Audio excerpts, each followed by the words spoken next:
Hello guys, welcome to my channel. This is Minal Sharma and today's our topic is DNA polymerase 3. We will cover the structure, components and the function of this enzyme. So let's begin. DNA polymerase 3 is a primary enzyme involved in DNA replication. It is a multi-protein complex that is formed of 10 different polypeptides. The polymerization rate is very high. Nearly 10,000 nucleotides are added per second and its processivity is also very high. Now talking about the components of this enzyme, the enzyme is formed of two components, holoenzyme and a catalytic core. Holoenzyme. Holoenzyme is formed of four components, catalytic core, dimerization component, clamp loader and a sliding clamp. There are two copies of the catalytic core, two copies of the dimerization component, one copy of a clamp loader and two copies of the sliding clamp.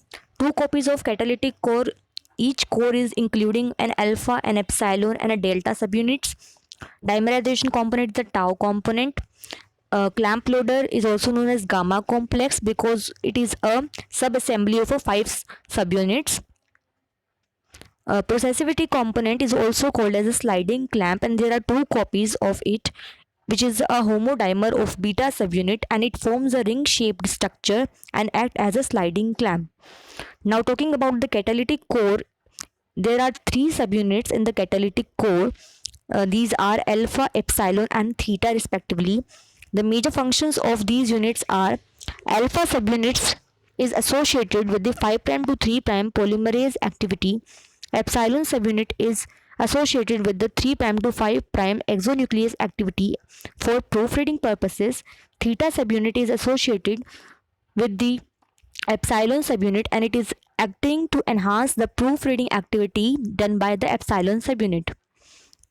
Now this is the DNA polymerase 3 holoenzyme. The red colored is a catalytic core, blue is the sliding clamp, green shows the clamp loader and yellow is the tau yani dimerization component. Here I have shown the complete structure of this basic enzyme, the DNA polymerase 3, which is a holoenzyme.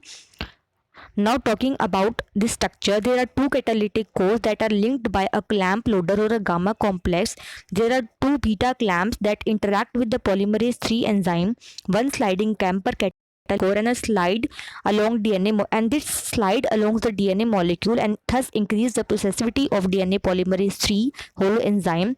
The beta clamp is loaded onto the DNA that is facilitated by the gamma complex. That's why it is known as the clamp loader. Now the tau subunit causes the two catalytic core at application fork to link together and form a asymmetric dimer. That's how the whole structure is bring together and the holoenzyme act as a primary enzyme in the DNA replication. I hope you are benefited with this video. If you like this video, please like it, share it and subscribe to my channel and thanks for watching.